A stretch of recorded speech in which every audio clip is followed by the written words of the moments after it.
नमस्कार, मैं हूं नेहा पंत। आप देख रहे हैं आज का मुद्दा।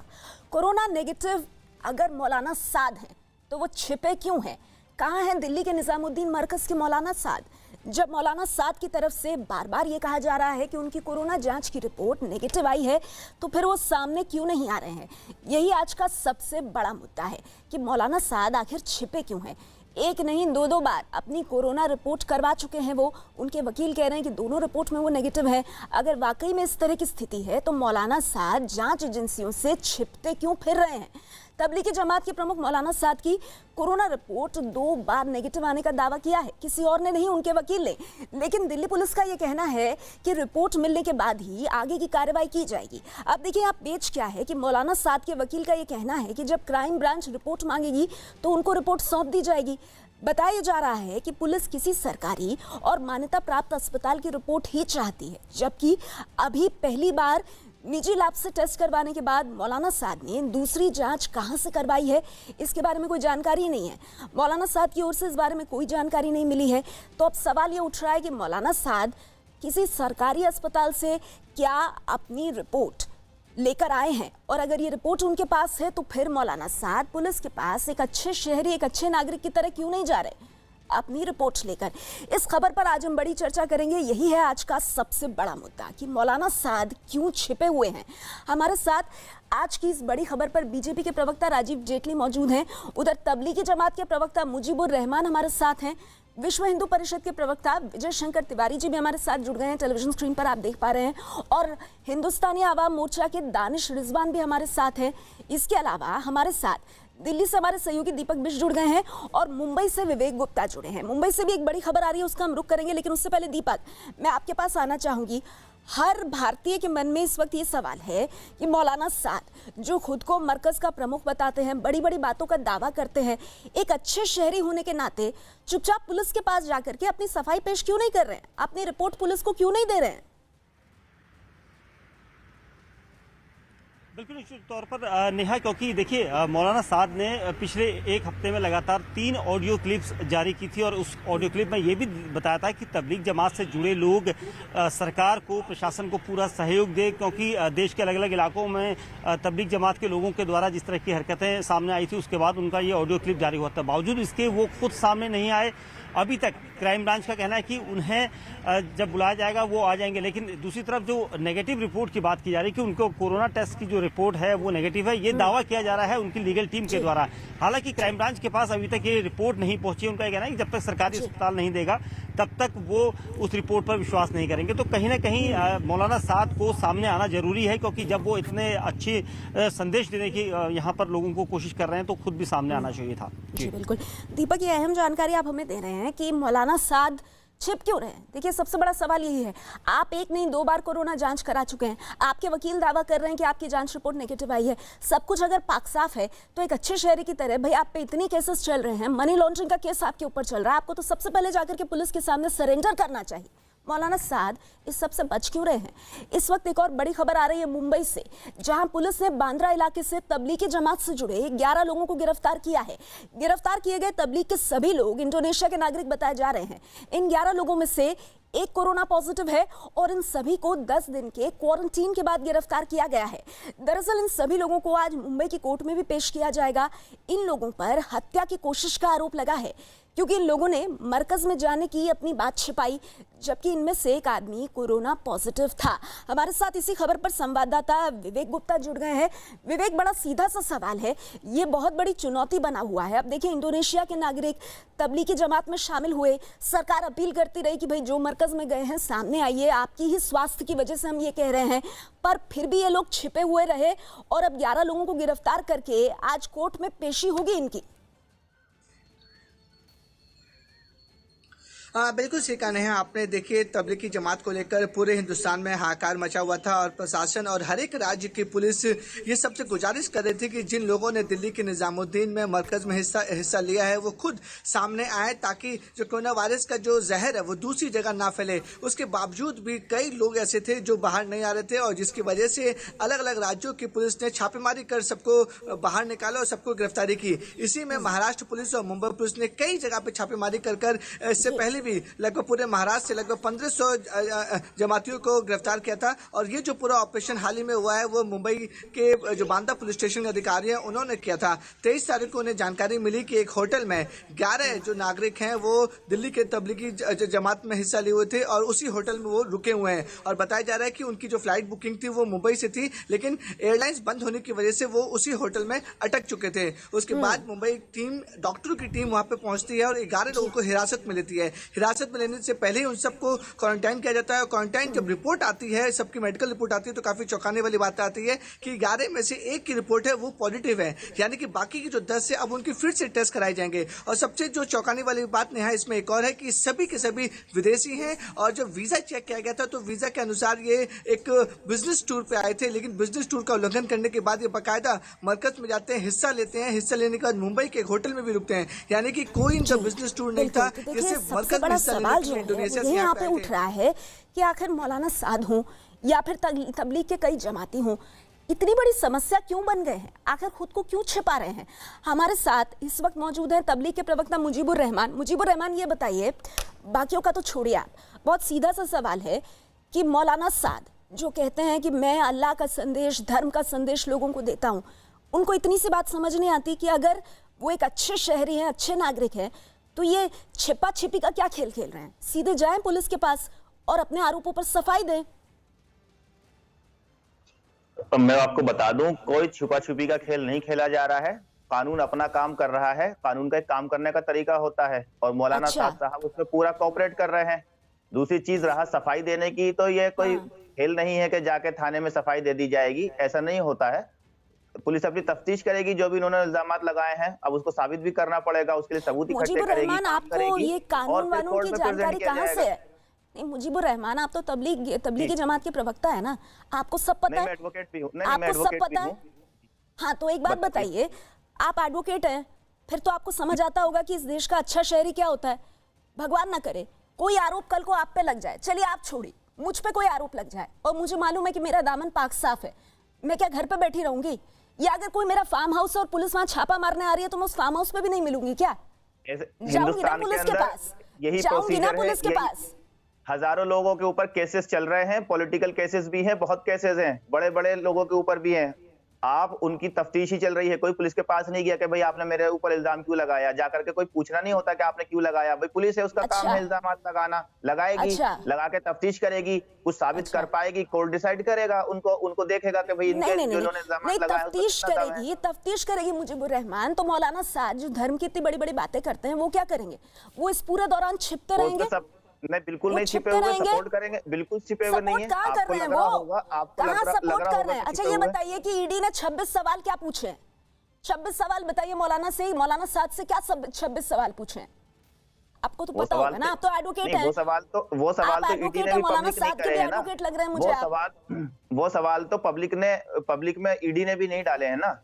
तो जो सवाल पब्लिक, जो कुछ एडमिनिस्ट्रेशन, जो कुछ इन्वेस्टिगेटिव एजेंसी नहीं बताना चाहती है, नहीं है, पब्लिक सब समझती है, ठीक है, सब समझती है। मौलाना साद कहीं कोऑपरेट नहीं कर रहे हैं। उनसे पूछा गया कि भाई आप अपने हवाला कनेक्शन के बारे में बताइए, आप बताइए मरकज को फंडिंग कहां से हो रही है, आप बताइए कि इतने सारे लोग मरकज में जुटे कैसे, इनका कनेक्शन कहां कहां है। मौलाना साद कुछ नहीं बता रहे हैं। और सबसे बड़ी बात, विजय शंकर तिवारी जी, मुजीबुर रहमान कह रहे हैं भाई पुलिस का तो काम है आरोप लगाना, पुलिस आरोप लगाएगी, पुलिस तफ्तीश करती रहे। अब पुलिस ने आरोप लगा दिया तो जो धर्म के लिए अपने आप को सर्वे सर्वा कहते हैं मौलाना साद, वो थोड़ी जाएंगे पुलिस के पास जवाब देने। वो क्यों जाएंगे? पुलिस भटकती रहे इधर उधर। ये तर्क गले उतरता है किसी के?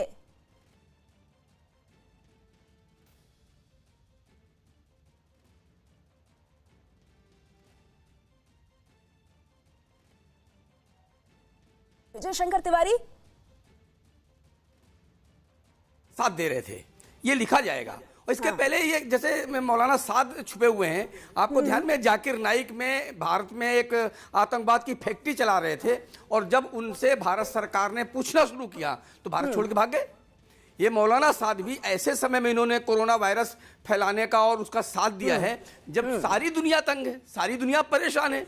तो आखिर इनका चरित्र क्या है? जब बात बात में कुरान की बात करते हैं, बात बात में अपनी आयतों की बात करते हैं, बात बात में इस्लाम की बात करते हैं, लेकिन जब भारत संकट में खड़ा है तब ये संकट को बढ़ाने का काम कर रहे हैं। कैसे भारत इनका विश्वास करे नेहा? देखो, सारे के सारे मुसलमान इसके दोषी नहीं हैं, ये आप भी जानते हैं, हम भी जानते हैं, लेकिन आज हालत ये हो गई है कि सड़कों में सब्जी खरीदने वाले लोग भी इनसे आधार कार्ड मांगते हैं कि मुसलमान तो नहीं है, फल की दुकान में जाकर मुसलमान तो नहीं है, अपने घर में काम कराने के लिए मुसलमान तो नहीं है। आखिर ये परिस्थिति तैयार करने वाले वो खुद जिम्मेवार हैं, वो बहुत सज्जन शहरी भी जिम्मेवार हैं। क्यों सड़कों पे निकल कर नमाज पढ़ने तो सड़कों में निकल रहे हैं, लेकिन मौलाना साद का विरोध करने के लिए विजय शंकर तिवारी, एक बात तो मैं बहुत साफ कर दूं कि धर्म से इसका कोई लेना देना है ही नहीं, हिंदू मुस्लिम की बात है ही नहीं। ये तो तबलीगी जमात के वो सदस्य हैं और तबलीगी जमात के वो प्रमुख हैं जो खुद को धर्म का सर्वे सर्वा बताते हैं, अल्लाह की बड़ी बड़ी बातें करने का दावा करते हैं। और जब एक अच्छे शहरी, एक अच्छे नागरिक की तरह शासन प्रशासन का पालन करने की बात आती है तो गायब हो जाते हैं, रफू चक्कर हो जाते हैं। मुजीबुर रहमान और ऐसे लोगों की वजह से एक अच्छे नागरिक को, एक अच्छे शहरी को, एक अच्छे मुस्लिम को बिना किसी वजह के खुद को साबित करना पड़ता है। क्यों मुजीबुर रहमान? क्योंकि मौलाना साद जैसे लोग पुलिस से बचते फिरते हैं, अपने वकील के माध्यम से ये कहलवाते हैं कि भाई हमारी तो कोरोना रिपोर्ट नेगेटिव आई है। कौन है वो?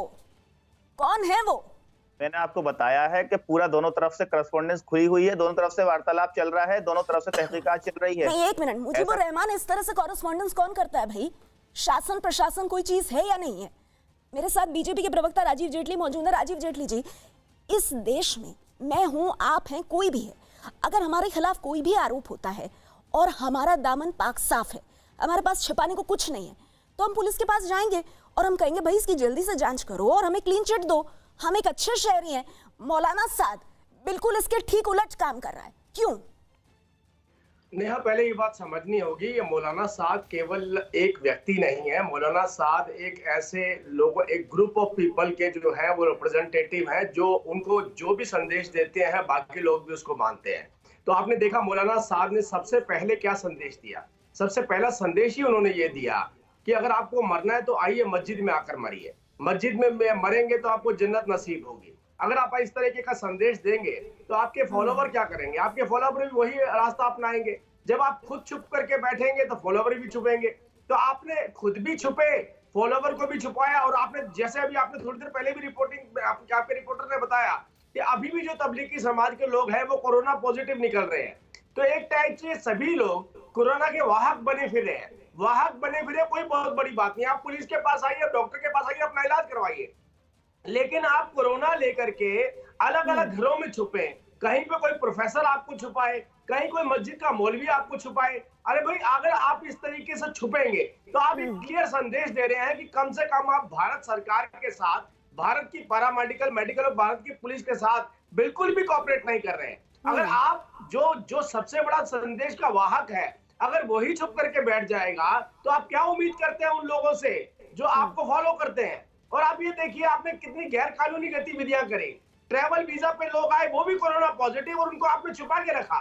यहाँ छुपा के रखा, बिहार में छुपा के रखा, तमिलनाडु में छुपा के रखा, महाराष्ट्र में छुपा के रखा, घरों में छुपा के रखा, घरों में लोगों को इन्फेक्ट कर रहे हैं वो। तो सबसे बड़ी बात यह है कि आज, जैसा अभी तिवारी जी ने बोला, बहुत अच्छी बात, आज विश्वास कीजिए मुसलमान के पेट पे लात मारने वाला अगर कोई है तो मौलाना साद और उनके फॉलोवर हैं। इन्होंने पूरे देश का माहौल ऐसा कर दिया है कि आम आदमी का जीना दुश्मन हो गया। हिंदुस्तानी आवाम मोर्चा हम के प्रवक्ता दानिश रिजवान हैं। दानिश रिजवान, आपको क्या लगता है, इतना सब होने के बाद क्या मौलाना साद को सीधे सीधे पुलिस के पास जाकर के अपना पूरा जो केस है वो प्रेजेंट नहीं करना चाहिए, बहुत सीधे साफ शब्दों में?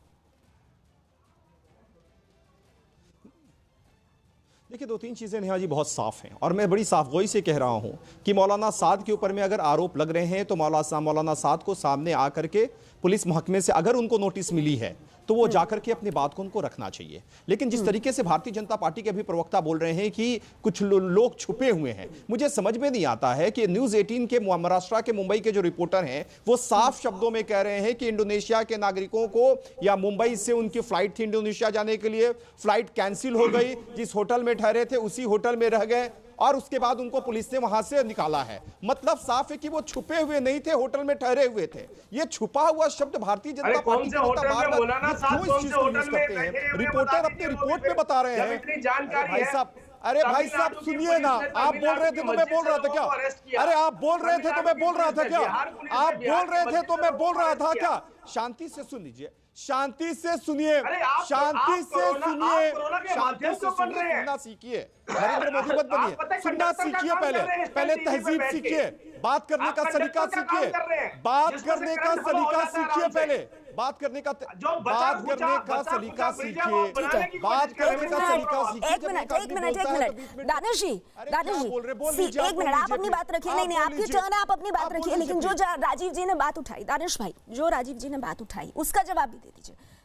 ठीक है, आप जो मुंबई की बात कर रहे हैं, मैं तो उसकी तरफ जा भी नहीं रही। उस पर हमारे रिपोर्टर ने अपनी रिपोर्टिंग की। मेरा सवाल भी उससे जुड़ा नहीं था। मेरा सवाल क्या है, वो आज का मुद्दा क्या है, वो टॉप क्या हम चला रहे हैं, क्यों छिपे हैं मौलाना साद?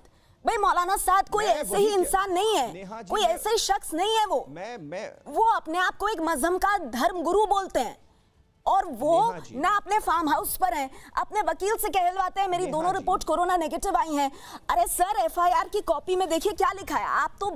आप तो बहुत पढ़ते लिखते हैं, हम जानते हैं इस बात को कि लिखा है कि उनका एक ऑडियो वायरल हो रहा है जिसमें उन्होंने मरकज के भीतर लोगों को कहा, अपने फॉलोअर्स को मरकज के भीतर कहा कि सोशल डिस्टेंसिंग का पालन मत कीजिए, लॉकडाउन का पालन मत कीजिए। अरे सर, ऐसे शख्स जिनके खिलाफ एफआईआर में ऐसी बातें लिखी है, वो कहाँ है भाई? आप और हमको तो ऐसी छूट कभी नहीं मिलेगी दानिश जी, फिर इनको ये छूट क्यों? मैं वही कह रहा हूं, सीधे हम क्यों नहीं कहते मौलाना साद सामने आए? कंडेम क्यों नहीं करते इस शख्स को? हम ये बताइए, इसमें इतने सारे किंतु परंतु क्यों लगा देते हैं हम? मुझे नेहा जी, हमारा स्पष्ट मानना है कि मौलाना साद जहां कहीं भी हो, जब सवाल उठ रहे हैं उनके ऊपर, तो उनको आकर के उसका जवाब देना चाहिए। मैं साफ तरीके से कह रहा हूं, और मैंने सबसे पहले इसी बात का जिक्र किया है कि जब आप पर तोहमत लग रहा है और आप पूरे देश में विदेशियों के बीच में आकर संदेश देने का काम करते हैं, तो आप इस बात को क्यों नहीं लाकर पुलिस के सामने रख रहे हैं कि आखिर क्या मामला है? अगर आपके ऊपर में ईडी ने आरोप लगाए हैं तो उस आरोप को ईडी के सामने रखिए कि भाई इस आरोप का ये जवाब है, हम यहां से पैसा लाते हैं, करते हैं। ये काम मौलाना साद को करना चाहिए। ये अच्छी बात है समझ में नहीं आता। माफ कीजिएगा, एक मिनट, आप नेशनल टीवी पर आकर इस तरह की बात कर रहे हैं तो अच्छी बात है, लेकिन आपके साथ ही को पैनलिस्ट हैं मुजीबुर रहमान, आप उनको क्या कहेंगे? मुजीबुर रहमान कहना है कि भाई पुलिस तो अपना काम करती रहती है, पुलिस लगाएगी आरोप, जब बुलाएगी पुलिस तब आ जाएंगे, उससे पहले क्यों आए भाई? ऐसे काम करती है क्या भारत की डेमोक्रेसी? मैं नेहा जी एक छोटी सी बात रखना चाहता हूं, मुझे 10 सेकंड। नेहा जी, एक मुजीबर भाई, एक मिनट। नेहा जी, एक चीज है, देश के एक बड़े पत्रकार के ऊपर में पूरे देश के अलग अलग कोनों में तकरीबन 300 मुकदमे दर्ज होते हैं, तो क्या वो पत्रकार हर थाने में जाकर के कहते हैं कि हमसे पूछ लीजिए भाई मेरे ऊपर में आरोप है, हम साबित करेंगे? अरे पुलिस नोटिस जारी करेगा, कोर्ट वारंट जारी करेगा, तभी तो कोई जाएगा। ऑटोमेटिकली शाह जाकर खड़े हो जाए थाने में कि भाई हमको पकड़ लीजिए। अरे वारंट आने दीजिए, नोटिस किसी ने दिया है क्या? कोई नोटिस तो भेजे दिल्ली पुलिस। और मुझे एक चीज समझ में नहीं आती है, एक चीज मुझे अभी तक समझ में नहीं आता है कि डोभाल जी के साथ में क्या बातचीत हुई थी। जब अजीत डोभाल मौलाना साद के यहां पहुंचे थे तो क्या बातचीत हुई थी, उसको डोभाल जी सार्वजनिक करे कि क्या बातचीत हुई। उसके बाद से साद कहां लापता हो गए? कहीं ऐसा तो नहीं है कि जो अजीत डोभाल और मौलाना साद के बीच में कोई बातचीत हुई है और उसी के तहत उनको कह दिया गया हो कि आप अभी अंडरग्राउंड रहिए? ये भी तो बातें हो सकती है। ये तमाम बातें या तो अजीत डोभाल बताएंगे या मौलाना साद बताएंगे। इस मामले में हम और आप कहां से सब जासूस बन गए, हम सब क्वारंटीन पीरियड में रह रहे हैं और हम सब घर में बैठे बैठे डिटेक्टिव और जासूस बन गए। इतनी बड़ी एफआईआर की कॉपी है जिसमें ऐसे ऐसे आरोप हैं कि जिस समय हम कोरोना से लड़ रहे हैं, हम ही नहीं पूरा विश्व लड़ रहा है, अगर ऐसे आरोप किसी पर भी लग जाएं कि जानबूझकर मरकज के अंदर लोगों को इकट्ठा किया, मुंह जवानी वार्निंग दी, इसके अलावा और भी तरह तरह की वार्निंग्स दी गई, लिखित में वार्निंग दी गई दानिश भाई, लेकिन मौलाना साद को जब तक पुलिस जहां भी वो छिपे हैं, जिस बिल में वो छिपे हैं, वहां आकर पुलिस जब तक हाथों में हथकड़ी लगाकर या गिरफ्तार करके नहीं ले जाएगी, तब तक मौलाना साद नहीं जाएंगे। पुलिस ढूंढे ना नेहा जी, हम और डिस्कशन कर रहे हैं। ये देश में किन नामर्दों की सरकार है? कोई भी अच्छा शहरी, कोई भी शरीफ शहरी ऐसे आरोपों को बर्दाश्त नहीं कर सकता, नींद नहीं आएगी। और मौलाना साद ऑडियो पे ऑडियो जारी कर रहे हैं, बाकी फॉलोअर्स को कह रहे हैं भैया तुम पुलिस की तुम मदद करो, लेकिन खुद कब आएंगे सामने, ये बड़ा सवाल है। दीपक मेरे साथ मौजूद है। दीपक ये बताइए, क्या इस एफआईआर को, जिस एफआईआर की कॉपी मेरे पास है, जो एफआईआर आपने हम तक पहुंचाई है न्यूज़ 18 तक, क्या इस एफआईआर को वाकई में हल्के में लिया जा सकता है?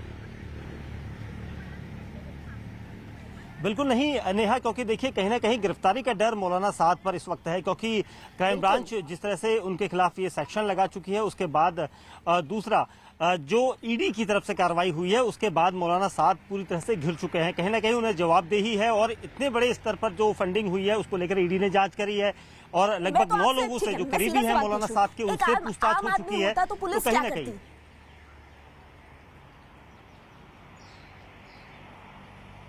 देखिए जिस तरह से आरोप और जिस तरह से सेक्शन लगाए गए हैं, तो आम आदमी सीधे पुलिस से संपर्क करता है और उससे पूछता, जवाब मांगता है कि आखिर मेरे खिलाफ ये सारे सबूत हैं या ऐसे ही आपने सेक्शन जोड़े हैं। तो कहीं ना कहीं सबूतों के आधार पर ही ये सेक्शन जोड़े गए हैं और जो एफआईआर में लिखा गया है नेहा, वो सब जो मौलाना साद ने भी पढ़ी होगी एफआईआर और उनके लीगल टीम ने भी पढ़ी होगी, तो कहीं ना कहीं सवाल उठते हैं कि आखिर मौलाना साद बाहर क्यों नहीं निकलकर क्राइम ब्रांच से संपर्क करते और उनसे पूछते क्यों नहीं कि इन आरोपों का आधार क्या है, किस आधार पर उनके खिलाफ ये सेक्शन लगाए गए हैं।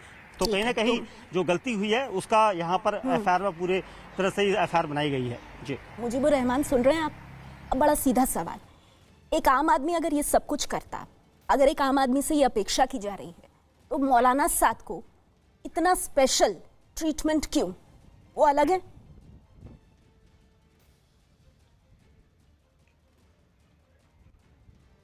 मैं आपसे पूछता हूं, आज से पहले हिंदुस्तान के अंदर जो पॉलिटिकल लीडर्स हैं, नेता हैं, एमपी हैं, एमएलए हैं, उनके ऊपर एफआईआर नहीं हुई? क्या उन्होंने जाके सरेंडर कर दिया अगले दिन कि भाई मेरे ऊपर एफआईआर हो गई, आप मुझे सजा दे दीजिए? खुद यहाँ पे बैठे हुए भाजपा के यूपी में बलात्कारों के आरोप लगते हैं एमएलए के ऊपर, क्या वो अगले दिन पहुंच गए थे थाने में कि मेरे ऊपर बलात्कार का आरोप है, मुझे फांसी लगा दीजिए? राजीव जेटली जी, आप सच नहीं सुन पा रही हैं, जवाब दीजिए। धर्म से कोई लेना देना नहीं है। तो क्या वो अगले दिन ही पहुंच गए? धर्म से कोई लेना देना नहीं है। इनका हर प्रवक्ता आकर के साद को बचाने की कोशिश कर रहा है, क्योंकि हर मस्जिद मरकज के आने वाले लोगों को बचाने की कोशिश कर रही है। मैं किसी को नहीं बचा रहा, मैंने सिर्फ आपको बताया है। आपके नामर्द गृह मंत्री कहाँ है? किसी को बचाने की बात करी? अरे विजय जी, आपके नामर्द गृह मंत्री कहाँ है कि एक मौलाना नहीं पकड़ा जा रहा है?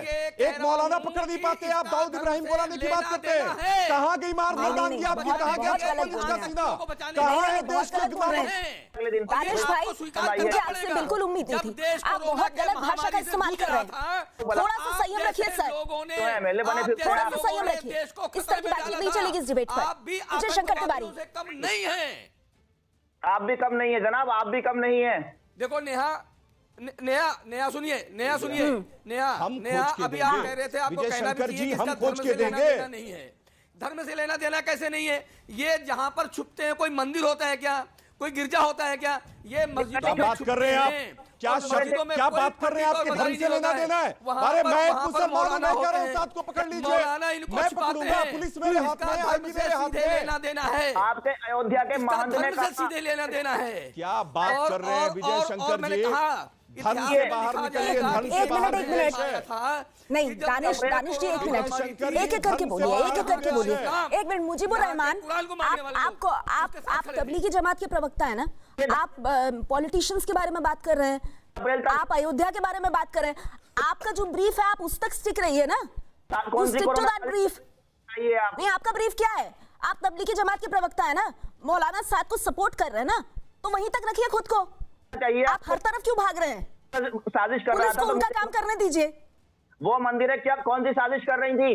कौन से महंतों के खिलाफ 304 का? एक मिनट मुजीबुर रहमान, इस तरह के ना इधर उधर की बातें आप मत कीजिए। आपको समझ आना चाहिए कि कोरोना वायरस जो है ना, वो ये फर्क नहीं देखता है कि सामने मौलाना साद मौजूद है, मुजीबुर रहमान मौजूद है या नेहा पंत मौजूद है। ये जो धर्म का चश्मा लगा करके बैठे हैं ना आप लोग, इसको उतार दीजिए।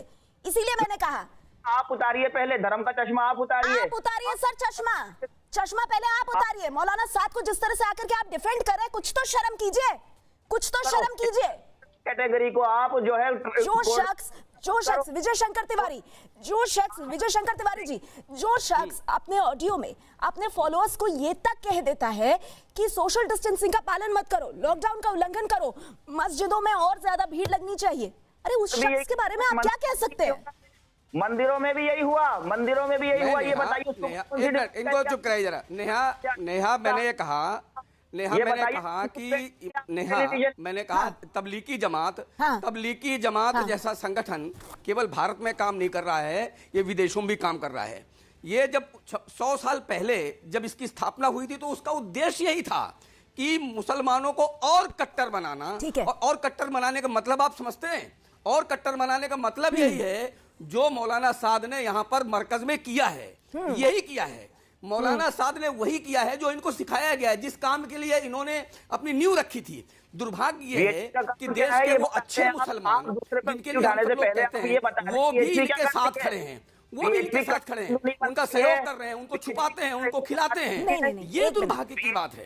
हिंदू बना रही है कि नहीं, ये मौलाना साद पर गंभीर आरोप है। मौलाना साद को एक अच्छे शहरी होने के नाते पुलिस के पास आना चाहिए। मौलाना साद को जो सरकार, जो प्रशासन कह रहा है कि आप एक सरकारी अस्पताल से कराइए अपनी जांच और उसके बाद वो जांच रिपोर्ट हमको दीजिए, सब मानना चाहिए। मौलाना साद ये कुछ नहीं कर रहा है, ये बात है। लेकिन राजीव जेटली साहब, सवाल तो ये है ना कि पुलिस तो आप ही लोगों की है, और अगर पुलिस ठान ले तो कौन बच सकता है पुलिस से?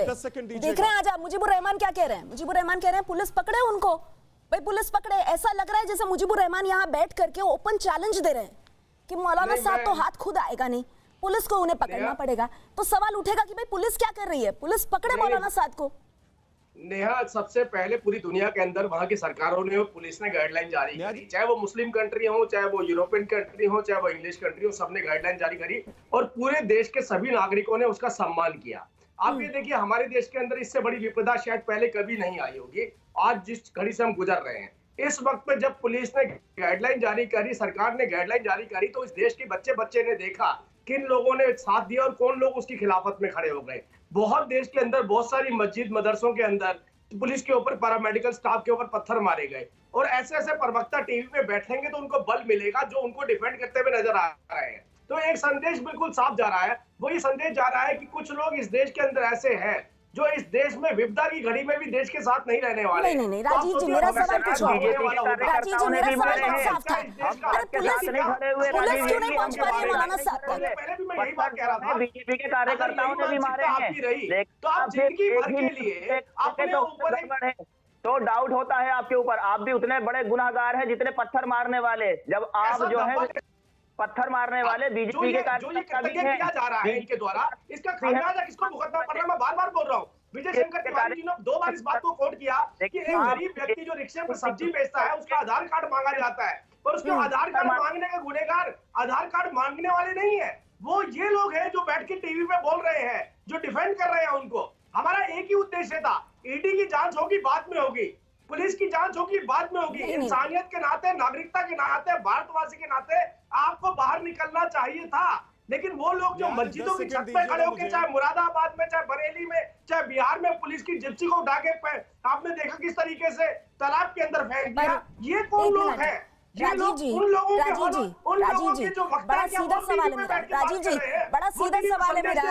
आप कह रहे ये होना चाहिए, वो होना चाहिए। अरे भाई नहीं हो रहा ना। मौलाना साद उस तरह का शख्स नहीं है। मौलाना साद के 2 चेहरे हैं, हमें मान लेने चाहिए। एक चेहरा वो अपने फॉलोअर्स के लिए रखता है, जिसमें वो उनको अनाप शनाप अनर्गल बातें बोलता रहता है कि लॉकडाउन मत मानो, मस्जिद के भीतर और भीड़ लगाओ, ठीक है। और दूसरा चेहरा वो है जहां पे वो पाक साफ बनने की कोशिश करता है लेकिन पुलिस के सामने नहीं आता। मेरा सवाल आपसे सीधा था राजीव जी, पुलिस को तो कम से कम अब ढूंढ निकालना चाहिए मौलाना साद को। कब तक छापे ही पड़ते रहेंगे? नहीं, बिल्कुल नेहा जी, बिल्कुल आपने बिल्कुल ठीक बात बोली है। पुलिस पूरी कोशिश में है कि उनको निकाला जाए, उनको जेल की सलाखों के पीछे डाला जाए। उनके फॉलोअर्स को ऑलरेडी डिटेन किया गया है, उनके फॉलोअर्स को ट्रैक किया गया, उनके फॉलोअर्स को सजाएं भी दी गई है, उनके फॉलोअर्स के ऊपर कार्रवाई भी की गई है। और मौलाना साद भी बचने वाले नहीं है, मौलाना साद भी बचने वाले नहीं है। मौलाना साद ने दिखा दिया, मौलाना साद और उन चंद लोगों ने, मैं दोबारा चंद शब्द यूज कर रहा हूँ, जो राजीव जी मैं आपको 1 मिनट के लिए रोकना चाहूंगी। देखिए, मौलाना साद के ऊपर जो भी आरोप है, अब ये जिम्मेदारी पूरी तरह से पुलिस की है कि मौलाना साद पर शिकंजा कसा जाए, क्योंकि कोरोना के संकट में हमारी पूरी जो ताकत है वो इससे लड़ने में होनी चाहिए, ना कि इस तरह के लोगों को जो मुसीबत को और बढ़ा रहे हैं उनको एक चुनौती के रूप में प्रशासन के सामने रखने की। विवेक, मेरे सहयोगी इस वक्त कोई बड़ी अपडेट हमसे शेयर करना चाहते हैं। जी विवेक।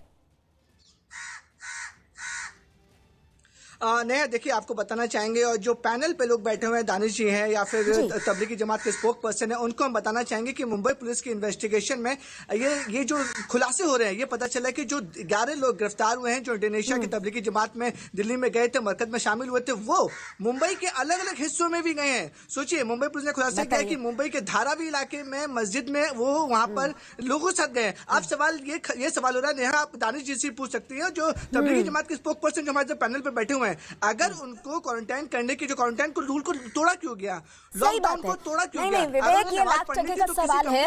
और जो लोग अब भी समर्थन और कहीं ना कहीं एक सपोर्ट, एक सिंपैथी रख रहे हैं, उनसे ये सवाल बिल्कुल होना चाहिए। आप ही का सवाल मैं लेकर जाऊंगी, लेकिन इससे पहले क्योंकि लखनऊ से एक बड़ी खबर आ रही है, अपने दर्शकों को एक खबर हम दे दें। लखनऊ से वहां पर मुख्यमंत्री योगी आदित्यनाथ अब से कुछ देर बाद तबलीगी जमात से जुड़े लोगों के हंगामे पर एक बैठक करने जा रहे हैं। दरअसल कुछ दिन पहले कानपुर और उससे पहले गाजियाबाद से खबरें आई थी कि अस्पताल में भर्ती तबलीगी जमात के लोगों ने नॉनवेज खाने की मांग को लेकर हंगामा किया था, और इसके बाद मुख्यमंत्री योगी आदित्यनाथ ने तबलीग से जुड़े लोगों पर कार्रवाई के लिए समीक्षा बैठक की बात कही है। अजीत हमारे साथ जुड़ गए हैं। अजीत, कल ही आप ये जानकारी दे रहे थे कि इस तरह से कानपुर के जो 2 अस्पताल हैं, जबरदस्त हंगामा हुआ है, सुरक्षाकर्मी वहां पर मदद की गुहार लगा रहे हैं, और ये कोरोना से संक्रमित जो तबलीगी जमात के लोग हैं ये नॉनवेज की मांग कर रहे हैं। यानी इस पूरे मामले को योगी आदित्यनाथ बहुत ही गंभीरता से ले रहे हैं।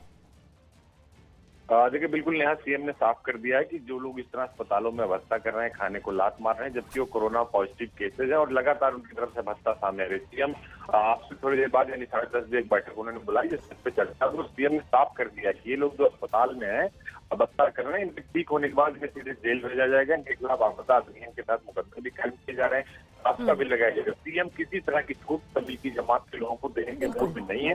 पुलिस को भी कहा कि इनको ढूंढकर घरों से निकालिए, वहां से निकालिए, सीधे जेल भेजें। बिल्कुल, तो अजीत ये जानकारी दे रहे हैं कि तबलीगी जमात के लोगों के हंगामे पर मुख्यमंत्री योगी आदित्यनाथ जल्द ही समीक्षा बैठक करने वाले हैं, और इस मामले को योगी आदित्यनाथ उत्तर प्रदेश के मुख्यमंत्री काफी गंभीरता से ले रहे हैं। दानिश जी, मैं आपके पास आऊंगी, और जो बात विवेक कह रहे थे, जो सवाल विवेक का था, आप उसका जवाब दे दीजिए। देखिए, एक चीज बहुत साफ है कि अगर जो लोग भी, मैं साफ तौर से कह रहा हूं कि अगर वो महाराष्ट्र में घूम घूम कर गलियों में जाकर अगर कोरोना फैला रहे हैं, या फिर उत्तर प्रदेश में कोरोना पेशेंट होते हुए क्या बात, इसीलिए क्या बात बोल रहे हैं भाई? बोलने दीजिए ना, बोलने दीजिए ना भाई, बोलने हैं जो पुलिस के लिए मुसीबत, बोलने नहीं दीजिए ना, अरे बोलने दो ना यार, किसको बुला लेते हैं आप लोग ने आज? ये बोलने में नहीं देते। ठीक है, नहीं, एक मिनट, ये बोलने किसको बुला लेते हैं आप? एक मिनट, चिल्ला क्यों रहे हैं आप? चिल्ला क्यों रहे हैं? आराम से दानिश जी, मैं आपके लिए कह रही हूँ राजीव जी को। राजीव जी भी सम्मानित पैनलिस्ट हैं, वो सुनेंगे मेरी बात, वो आपकी बात बोलेंगे, आप अपनी बात पूरी कीजिए। और मुझे अब भी समझ नहीं आ रहा है आप ऐसा क्यों कह रहे हैं कि अगर वो मुंबई में, अगर वो उत्तर प्रदेश में, अब भी अगर मगर की गुंजाइश रह गई है दानिश भाई?